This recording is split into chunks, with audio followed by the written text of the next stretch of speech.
दोस्तों आज जो कॉमिक्स हम पढ़ेंगे उसका नाम है कॉबी और भेड़िया।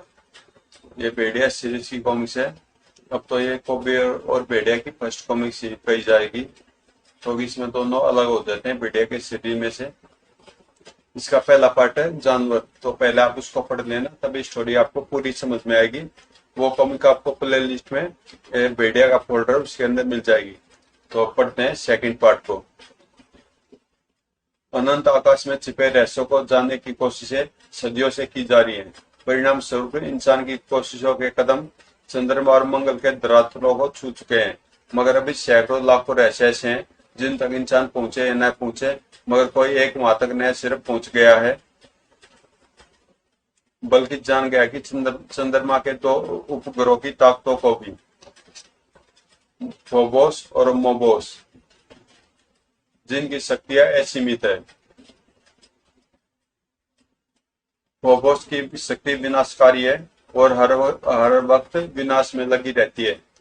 मोबोस शांति प्रिय है, यह शक्ति निर्माण का प्रतीक है। यह बिल्कुल मानव की पाश्विक और इंसानी प्रवृत्तियों की तरह है। यह दोनों उपग्रह ही इंसान में दोनों प्रवृत्तियों का संचालन करते हैं। रोज ही ये अशरीरी शक्तियां आपस में एक दूसरे से टकराती हैं, बिखरती हैं और फिर एक हो जाती हैं। इनके इस टकराव और निर्माण की प्रक्रिया के दौरान ही पृथ्वी और इंसानों में दुष्ट व शांत प्रवृत्तियों का जन्म होता है। पर इनमें से कोई भी शक्ति न तो जीतती है न हारती है, क्योंकि जीत और हार के लिए चाहिए एक अस्तित्व, यानी शरीर, और उन शक्तियों को उस शरीर तक पहुंचाने के लिए चाहिए माध्यम, जो मेरे रूप में उन्हें मिल गया।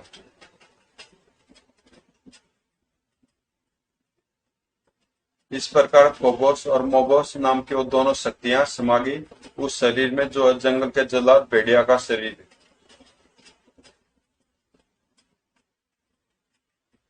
मैंने दोनों प्रचंड शक्तियों को अपनी तंत्र साधना के बल पर कॉपी के शरीर में प्रविष्ट करा दिया है। अब शुरू होता है मेरा वह काम जिसके लिए मैंने इतना सब किया। मैं वुल्फानो से यहाँ कॉपी को वापस ले जाने के लिए आया हूँ। कॉपी के बिना वुल्फानो सुना पड़ा है। कॉपी ही दे सकता है वुल्फानो को वारिस। कॉपी वुल्फानो की नींव है। मुझे यकीन है कि मैं उसे ले जाने में जरूर कामयाब हो जाऊंगा।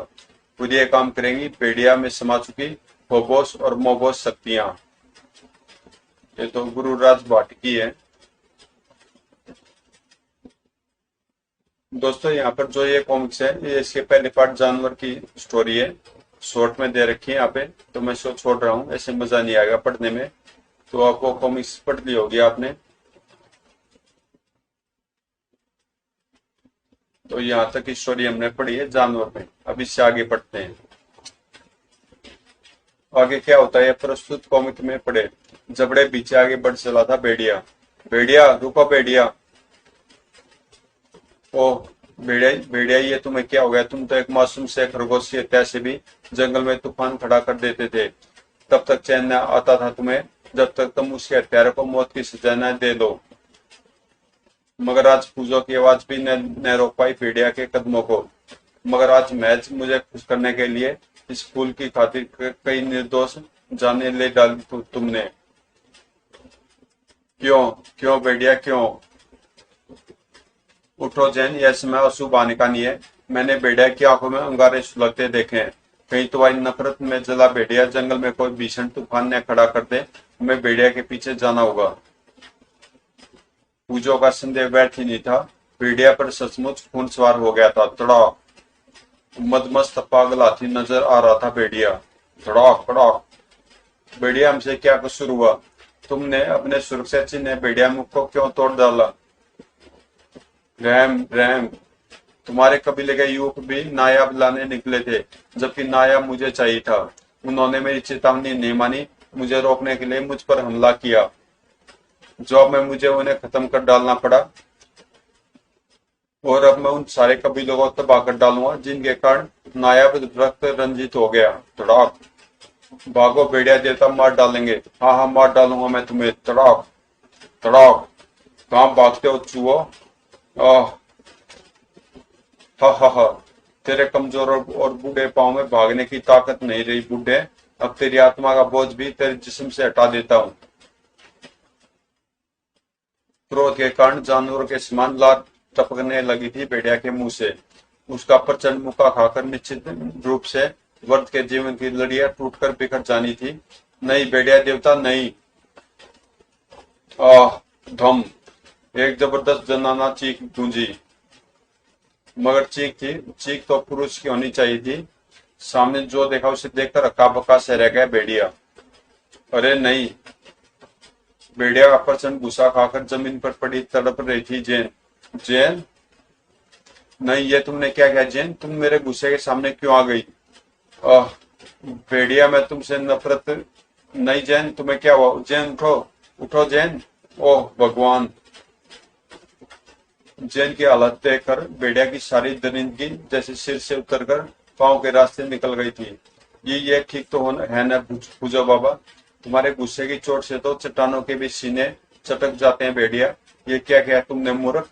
इसे फौरन मेरी कुटिया पर ले चलो भेड़िया, फौरन।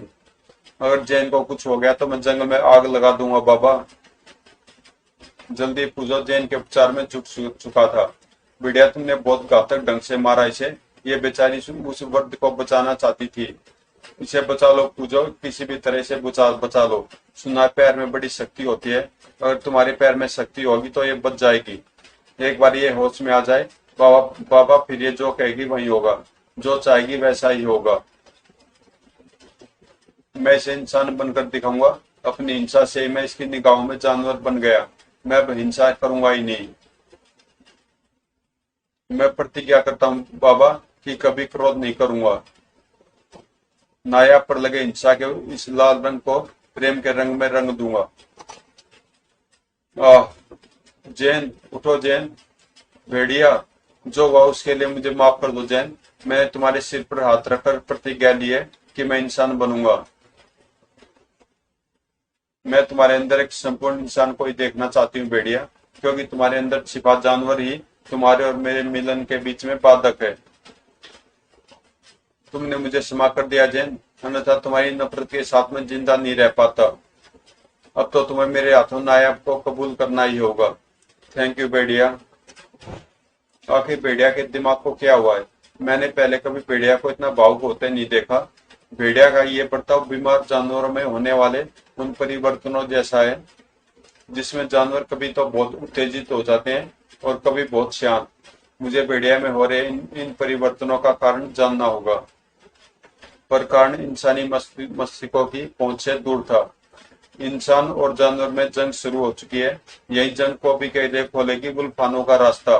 को भी खुद कहेगा कि जंगल अब उसके किसी काम का नहीं, मगर ऐसा कम से कम वो लोग नहीं कह सकते थे। शिकारी लगते हैं।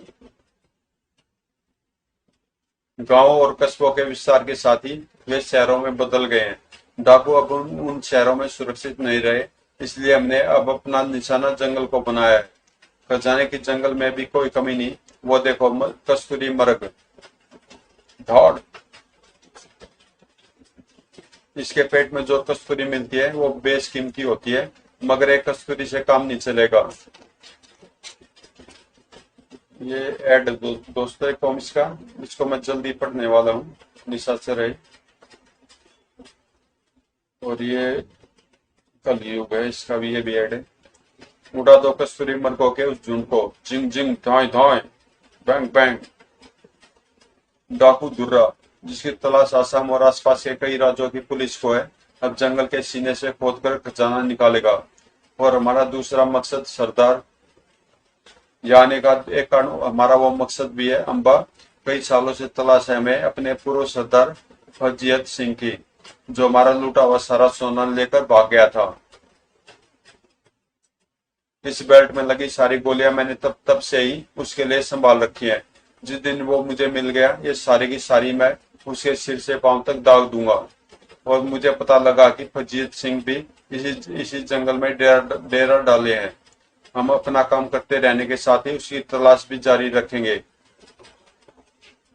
पर सुना सरदार की यह भेड़िया नाम के एक खूंखार जंगली का राज है। जंगल में उसका नियम चलता है। गोली और बंदूक के आगे सब नियम टूट जाते हैं। तेजा घबरानी, उससे भी सुलट लेंगे। अब जल्दी से इन हिरणों की नाभि से कस्तूरी व जिस्म में खाल निकाल दो।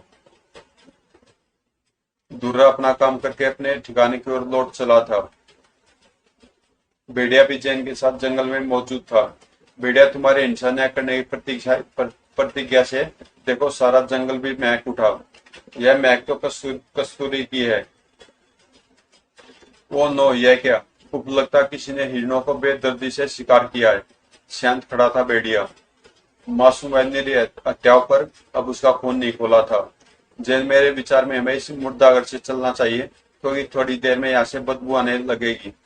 उसके जिस्म में से बदबू आने लगी थी आज भेड़िया को, जो उसके अपने थे।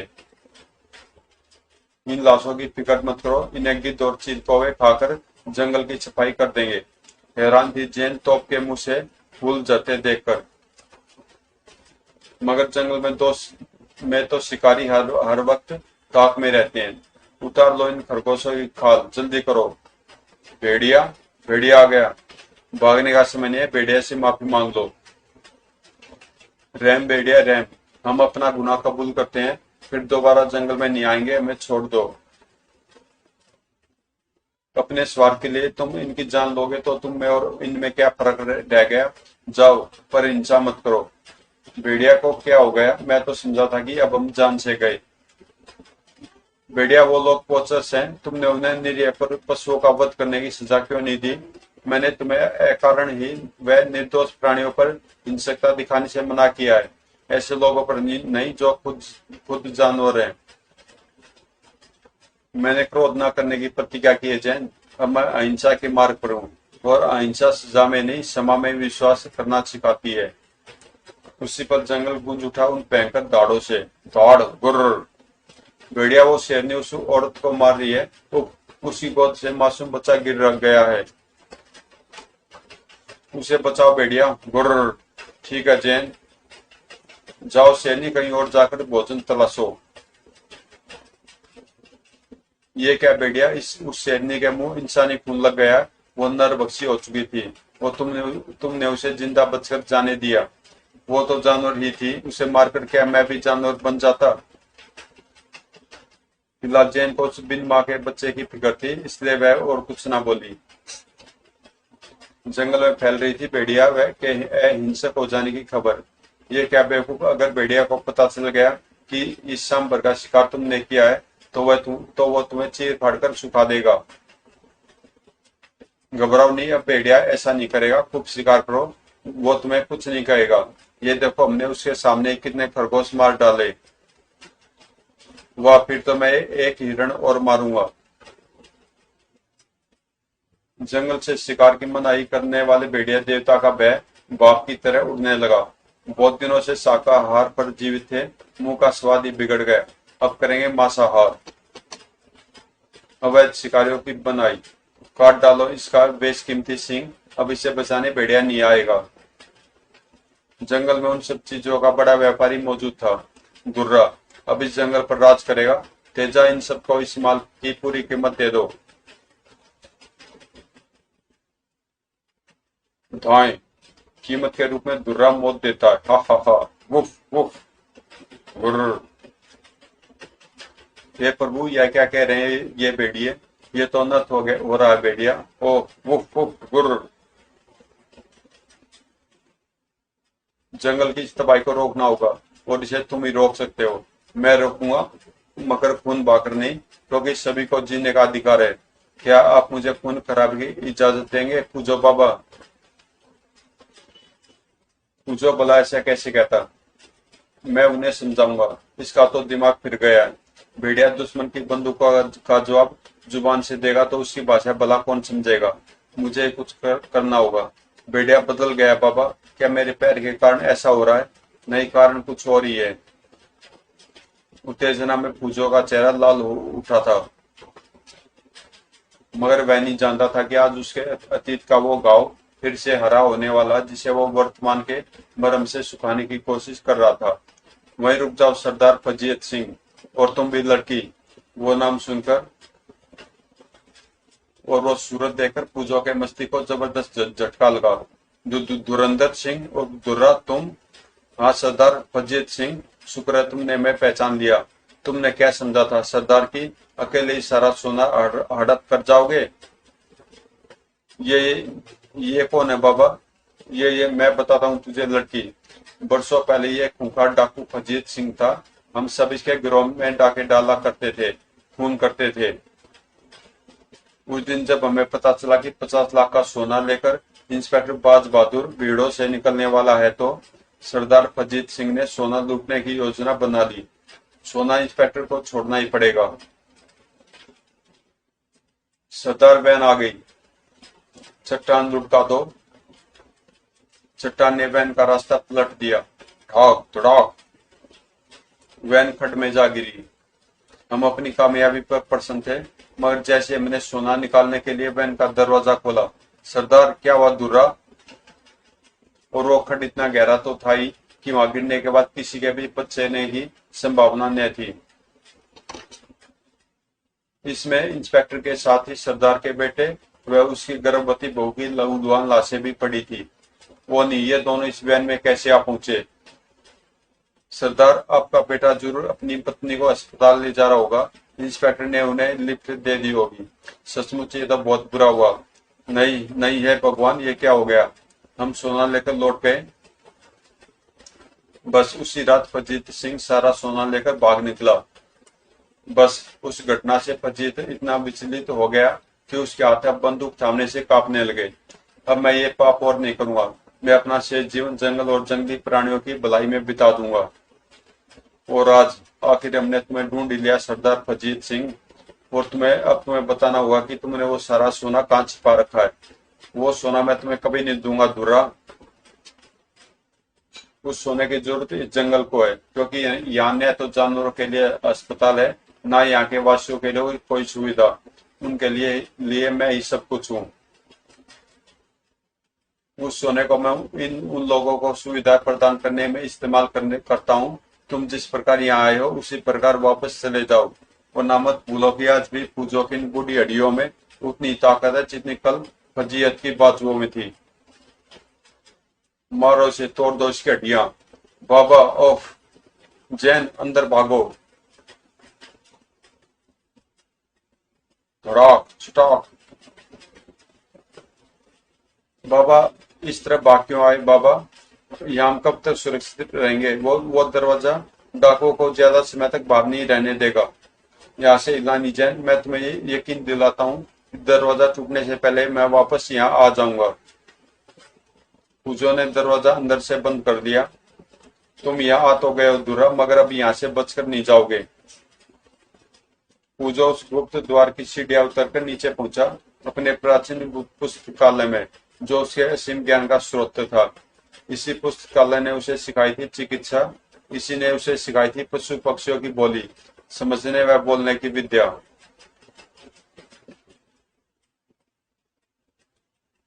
मगर आज उसे जरूरत किसी पुस्तक की नहीं थी, तो फिर वह उस बुक शेल्फ की तरफ हाथ क्यों बढ़ा रहा था? सर, उसके धकेलते बुक शेल्फ पीछे को खुलता चला गया और सामने जो कुछ नजर आया उसे देखकर पूजो के जबड़े सख्ती से एक दूसरे पर कस गए। पूजो ने दूसरी शेल्फ को धकेला तो उसकी मुठियां कसने लगी। पूजो की आंखों में उतर रही थी। उस वक्त उसके जिस्म के खून की सुर्खी। एक भीषण जंग के लिए तैयार हो रहा था पूजो। इधर गनों के कुंदों की चोटों से बड़ाक से टूटकर गिरा हुआ दरवाजा। राक फजीयत सिंह, क्यों मुझे एक बार फिर इस रूप में देखकर हैरान रह गए न दुर्रा? ये धमाके तुम्हें हैरानी की रजाई से बाहर खींच लाएंगे। थाए थाए,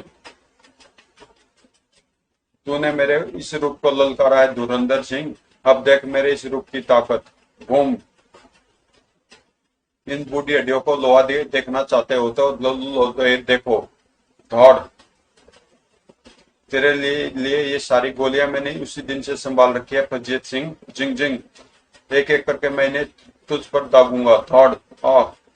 पूजो के गिरते यम्बा और उसके साथियों ने उसे पलक झपकते ही जकड़ लिया। पकड़ लो इस नागिन को भी, लटका दो इन्हें। अब भी वक्त है फजीयत सिंह, बता दे सोना कहाँ छिपा है। क्यों अपने साथ साथ उस लड़की की जान भी लेने पर तुला है। तेरी दुश्मनी मुझसे दूर रहा, जैन को छोड़ दे। बाबा तो फिर बता दे कि सोना कहाँ है, वरना पहले तेरा और फिर इस लड़की का पूरा शरीर छलनी कर बना दूंगा। धाए भेड़िया आता ही होगा शैतानों, भेड़िया तुम्हें छोड़ेगा नहीं। चुप कर लड़की, इस वक्त बोलना तो इस बुड्ढे से ये बोल कि हमें सोने का पता बता दे। तभी सरसराई वह पूंछ और दे उड़ी। दुर्रा के हाथ में थमी बंदूक। ओह ये क्या, भेड़िया? वो तो ये है भेड़िया। भेड़िया ये डाकू दुर्रा है, इसे खत्म कर दो भेड़िया। इसने पूजो बाबा को गोलियां मार दी हैं। खत्म कर दो भेड़िया को। Rate rate rate.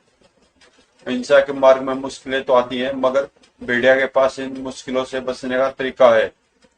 पिट पिट। ऑफिस की तो पूंछ भी लंबी हो जाती है। धड़ धड़ाक। फिर उससे पहले कि पूंछ दुर्रा को भी नीचे गिरा देती, चीख उठा दुर्रा। तेज सिंह, जप्पा सरदार और लड़की दोनों को फांसी दे दो। हफ नहीं। क्षण भर भी न लगाया था भेड़िया ने। घबराओ नहीं भेड़िया के एक मजबूत कंधे इन फंदों को तुम्हारी गर्दने कसने का अवसर नहीं देंगे। हफ। दौड़। मगर मुझे तुम्हारी हड्डियां आसानी से तोड़ने का अवसर देंगे भेड़िया। दौड़। चारों और भीषण गोलीबारी हो सकता है। ऐसे में अपनी जानें बचाने के लिए मैं जानवरों को भी नहीं बुला सकता। हा। आज तुम्हारे सारे नियम टूट जाएंगे भेड़िया, जो तुमने जंगल की सुरक्षा के लिए बना रखे हैं। भेड़िया क्या हो गया तुम्हें? अन्याय के खिलाफ तुम्हारी आवाज बुलंद क्यों नहीं हो रही? हा। भेड़िया खत्म कर दो इन जालिमों को। बुलाओ अपनी भेड़िया फौज के भेड़िया सिपाहियों को। नहीं जैन, मेरे भेड़िया सिपाही आए तो खून खराबा होगा, मैं उन्हें नहीं बुलाऊंगा। अरे ये तो चूहा निकला। अम्बा तू तो कहता था कि सारा जंगल इससे थर्राता है। इसकी टांगों का वजन घटा दूंगा तो ये जैन व फजीत सिंह का वजन नहीं संभाल पाएगा। धड़ धड़ाक। नहीं। ओफ ये कैसा अंधकार है। धड़। कहीं मुझ पर मूर्छा तो नहीं छा रही है? अगर ऐसा हो गया तो जैन और पूजो बाबा को कोई नहीं बचा पाएगा। भेड़िया जागो भेड़िया, तुम अपने होश खो रहे हो। अगर तुम होश खो बैठे तो जिसे तुमने अपनी जिंदगी माना है वो जैन भी अंधेरे में खो जाएगी और वो मौत का अंधेरा होगा। भेड़िया की नसों में अनोखा तनाव उत्पन्न होने लगा, मगर दूसरे पल वो तनाव ढीला पड़ गया। जैन के वो शब्द भी भेड़िया के कानों में कौंध रहे थे। भेड़िया आखिर क्यों करते हो तुम ये व्यर्थ की हिंसा? तुम्हारे अंदर के जानवर से मुझे नफरत है। मुझे तुम्हारे अंदर का इंसान चाहिए। हिंसा इंसान को जानवर बनाती है और नहीं भेड़िया, और इंसान नहीं। पूजो की पुकारे उसके हृदय में तीर की तरह उतरती चली जा रही थी। भेड़िया रक्षक है तू जंगल का। इस जंगल को जल्लाद की जरूरत है और वो जल्लाद तू है। इससे पहले के दरिंदे जंगल के लिए खतरा बन जाए तू मिटा डाल इन्हें। मिटा डाल भेड़िया, मिटा डाल। दूसरी तरफ पूजो की वे नसीहतें उसकी क्रोधाग्नि को बर्फ की तरह ठंडा कर रही थी। ठहर जा भेड़िया, खून का बदला खून, जुल्म का बदला जुल्म, ये कहाँ का न्याय है? अन्याय को बंद कर, जंगल को शांति से सजा, प्यार से अहिंसा से सजा। जबरदस्त कसमकस में पड़ा था भेड़िया। कोई ताकत थी जो उसे अहिंसक बने रहने को प्रेरित कर रही थी, हावी कर रही थी उसके आधे इंसान को, उसके आधे जानवर पर। कोई ताकत थी जो उसके अंदर की हिंसा को उत्तेजित कर रही थी, जगा रही थी भेड़िया को। उसके अंदर का आधा जानवर हावी हो रहा था उसके आधे इंसान पर। तूने जैन के सिर पर हाथ रखकर प्रतिज्ञा की भेड़िया कि तू क्रोध नहीं करेगा। क्रोध ही हिंसा की सीढ़ी है। अपने दिमाग को शांत रख। हिंसा की राह में कुर्बानियां देनी ही पड़ती है। पागल हो गया क्या तू भेड़िया, जिसके सिर पर हाथ रखकर प्रतिज्ञा की है जब वहीं जिंदा नहीं रहेगी तो तेरे अहिंसक बनने का क्या फायदा? अरे कायर उठ, खड़ा हो, जगह अपने अंदर के जानवर को। जल्लाद बनकर ही शांति स्थापित की जा सकती है। भेड़िया के जिससे मैं कुछ खोलने लगा था, ठीक वैसी थराट हो रही थी उसकी रग रग में, जैसे ज्वालामुखी फटने से पहले उसके गर्भ में होती है। ज्वालामुखी की तरह का एक धमाका जैसे भेड़िया के भी जिस्म में हुआ। बुरी तरह से तड़प उठा भेड़िया। हक्का बक्का रह गया हर कोई। रूम ई दरसा इतना हैरत अंगेज था कि पल के झपकाना तक भूल गए थे पूजो व जैन। ये क्या भेड़िया के शरीर से ये कैसी शक्ति निकली है पूजो बाबा? भेड़िया की एक विचित्र शक्ति है जैन, शायद भेड़िया खुद भी नहीं जानता होगा अपनी संपूर्ण शक्तियों को, और ये शक्ति उन्हीं शक्तियों में से एक होगी। अभी तो उस भेड़िया पर उनकी नजर ही नहीं पड़ी थी जिसके कंधों का सहारा उन्हें जिंदगी दिए हुए था। पड़ जाती तो जिस्म सिर जाता, रूहें कांप जाती, टांगे थर्रा उठती, दिल दहक जाता, आंख ऐसे ही पथरा जाती जैसे उस वक्त भेड़िया की पथराई हुई थी। अरे ये क्या, हे भेड़िया देवता, ये सब क्या है? ये कैसी आकृति मेरे शरीर से अलग होकर डाकों पर टूट पड़ी है, जो खुद को कॉबी कह रही है। कॉबी पर हार करके तुम सबने अपनी मृत्यु को निमंत्रण दे दिया शैतानों। थोड़ थोड़, अब अपनी मौत के तुम लोग स्वयं जिम्मेदार हो गए। रॉक थप। ओह, जैन बुरी तरह से हैरान थी, सीटियां बज रही थी उसके कानों में, और जिसके कारण ऐसा हुआ था उसके होठों पर उस वक्त थी एक विजयी मुस्कान। आधी कामयाबी आधी सफलता। भेड़िया के जैन में चल रही जंग फोबोस और मोबोस के बीच होने वाली जंग थी, और ये दोनों ही शक्तियां एक दूसरे से न तो हारती है न जीतती है। दोनों की शक्तियां प्रचंड है। दोनों के आवेग ने जंगल के जल्लाद भेड़िया और कौबी को अलग कर दिया, यानी अलग हो गए भेड़िया में वास करते जानवर और इंसान। जानवर वाला ये हिंसक रूप ही मेरा कौबी है। नहीं, आह, दुर्रा का जिस्म ऐसे हो गया था मानो खरबूजे पर हाथी का पांव पड़ गया हो। खून उतर आया था कौबी के चेहरे पर। उसकी विजय चीख ने थर्रा दिया जंगल की धरती को। जय भेड़िया देवता, विजय नाद करता आगे बढ़ता चला गया कौबी, जबकि पूजो की निगाहें पड़ चुकी थी उन गिलहरियों के झुंड पर जिन्हें उसने चिचियाकर रसिया काटने का आदेश दे दिया। ची ची, शाबाश शाबाश। गिलहरियों के नुकीले दांत रस्सियों के पर कच्चे उड़ाते चले गए। तब भेड़िया के कंधों से कूद कर नीचे आ गए पूजो व जैन। कौबी ने डाकुओं को खत्म करने के बाद हमारी ओर देखा तक नहीं। उपवास का दिन जबरदस्त रहस्यों से भरा, खलबली मचा देने वाला दिन है। बाबा, भेड़िया को क्या हुआ? वो भगवान, ये कैसा चमत्कार है? क्या हुआ पूजो बाबा? और तुम अचरज क्यों कर रही हो जैन? क्या मेरे सिंह उगाए? वो शुक्र है कि भेड़िया हमें पहचानता है। मैं तो सोच रही थी कि कौबी की तरह भेड़िया भी हमारी ओर देखेगा तक नहीं। भेड़िया, तुम्हारी शक्ल, तुम्हारा हुलिया, तुम्हारी पूंछ, तुम्हारे जेवर, भेड़िया के सिर से पांव तक जैसे अजीब सी सनसनी दौड़ गई। ये मुझे क्या हुआ? मेरे चेहरे को क्या हुआ? भेड़िया भेड़िया नीरा जैन। ये भेड़िया देवता, मुझे क्या हुआ? कैसी थी वो आकृति जो मेरे शरीर से कौबी बनकर निकल गई? जब किसी को अपने अतीत की तलाश होती है और वो उसे नहीं मिलता तो उसकी हालात तपते रेगिस्तान में भटकते मुसाफिर की सी हो जाती है। यह मैं कहाँ गया हूँ? मेरे गुरुराज बाटकी कहाँ है? कहाँ मेरे पिता वुल्फा? कौबी के मस्तिष्क में सभी स्मृतियां अभी बिल्कुल मिट नहीं गई थी। मैं वुल्फानों के राजा वुल्फा व कोंकणी की राजकुमारी सुवरिया का पुत्र कौबी हूँ। मुझे मेरे गुरुराज बाटकी ने पाला।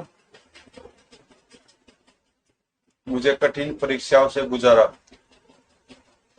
ताकि मैं जल और थल कहीं पर भी आत्मरक्षा की हर तरह की युद्ध कलाओं में युद्ध कर सकूं। विष तपा कर थड़, मुझे जैसे कुंदन बना डालने में तड़ाक, उन्होंने कोई कसर न छोड़ी थी। तड़ाक। और वह दिन मेरी जिंदगी में एक तूफान ला देने वाला दिन साबित हुआ जब मुझे यह रहस्य पता चला कि क्या ये आप क्या कह रहे हैं गुरुराज? मेरे माता पिता जिंदा हैं तो फिर कहाँ हैं? सब कुछ बताऊंगा बेटे, क्योंकि अब वो समय आ गया है जिसके लिए मैंने तुम्हारे शरीर को फौलाद जैसी मजबूती और हाथों को तीर जैसी तेजी दी है। भेड़िया मानवों के राज्य वुल्फानों के सम्राट 20 वर्षों से कोंकणी की जेल में कैदी पड़े अपने पिता वुल्फा को सामने देखकर मैं जैसे पागल सा हो गया। पिताश्री, पुत्र कौबी, मुझे बताए पिताश्री कि आपकी इस अवस्था के लिए कौन उत्तरदायी है? मैं उसके खून से जब तक आपका तिलक न कर लूंगा मुझे चैन न आएगा। कारण थे राजा कोंकण, मेरे नाना श्री जिन्हें मेरे माता श्री सूर्या और मेरे पिता श्री का साथ गवारा न हुआ था, वे मेरे पिता को कैद करके अपनी बेटी को अपने साथ ले गए थे।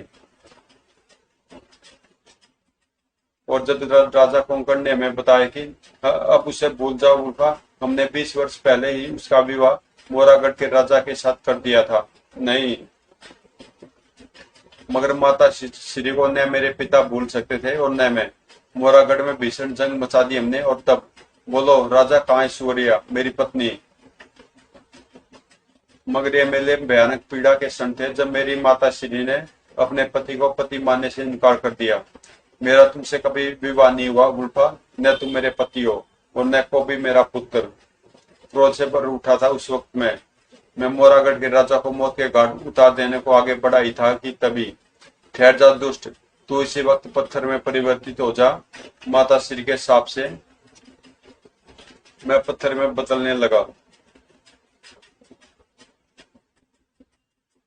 तब एक पिता अपने पुत्र को सांप की विभीषिका से बचाने के लिए गिड़ उठा, नहीं ऐसा मत करो सूर्या, मेरे गुनाहों का दंड हमारे पुत्र को न दो। तुमसे विवाद छल करके मैंने किया था, उसकी जो चाहे सजा मुझे दे दो। पिता के उसी रहस्य उद्घाटन पर चौंक पड़ा मैं। दरअसल पिता से एक मानव कन्या पर रीझ गए थे। उन्होंने ही तंत्र शक्ति से बांध दिया था माता श्री को, जिससे माता श्री अपने मानव जीवन के बारे में सब कुछ भूल गई थी। और जब वह तंत्र जाल टूटा तो वे पिता श्री से नफरत करने लगी थी। यह जानकर मैं व्यथित हो उठा।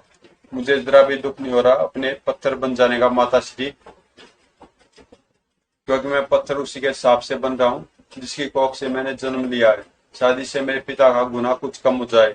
तब जागी माता की ममता। पुत्र को भी अब ये सांप में वापस नहीं ले सकती, लेकिन यदि कभी अनजाने में तुम्हारे ऊपर किसी कुंवारी कन्या का रक्त टपका तो तुम फिर से जीवित हो जाओगे। मेरे आग्रह पर माता श्री ने मुझे स्वर्ण की प्रतिमा में परिवर्तित कर दिया। उसके बाद समय गुजरता चला गया। शायद हजारों वर्ष बीत गए। 50,000 वर्ष बाद मैं कुंवारी कन्या का रक्त टपकने से जीवित हुआ। अतीत के भंवर से बाहर आ चुका था कॉपी, मगर तब भी मेरे अंदर मौजूद एक शक्ति मुझे बांधे रही। मैं वुल्फानो ने लौट सका जहाँ मेरे पिता थे, गुरुराज भाटकी थे। कहाँ है वुल्फानो, कहाँ है मेरे पिताश्री, कहाँ है गुरुराज भाटका। आज मुझे लग रहा कि मैं उस अनोखी शक्ति के बंधन से मुक्त हो गया हूँ, मगर यहाँ तो चारों ओर जंगल है। उसी पल हवा में प्रकट हो गए गुरुराज भाटकी। प्रणाम गुरुराज, तुम्हारे सभी प्रश्नों का जवाब लेकर मैं उपस्थित हूँ। अरे मेरा वुल्फानो, ये तो राजमहल है। वो वुल्फानो के चप्पे चप्पे पर फैली पड़ी सैनिकों की लाशें, उनके शस्त्र खून से लाल हुए धरती, महल की जलती हुई दीवारें, तबाही का कैसा मंजर है। मेरा वुल्फानो कैसे क्या हो गया। दोस्तों ये बड़ी कॉमिक्स है, तो यहाँ पे मैं इसका पार्ट 1 कर रहा हूँ। तो अगर आपको कॉमिक्स अच्छी लगी तो प्लीज चैनल को सब्सक्राइब कर देना। और इससे आगे की कहानी मैं पढ़ूंगा, कॉबी और भेड़िया पार्ट 2 में। तो मिलते हैं इसके पार्ट 2 में।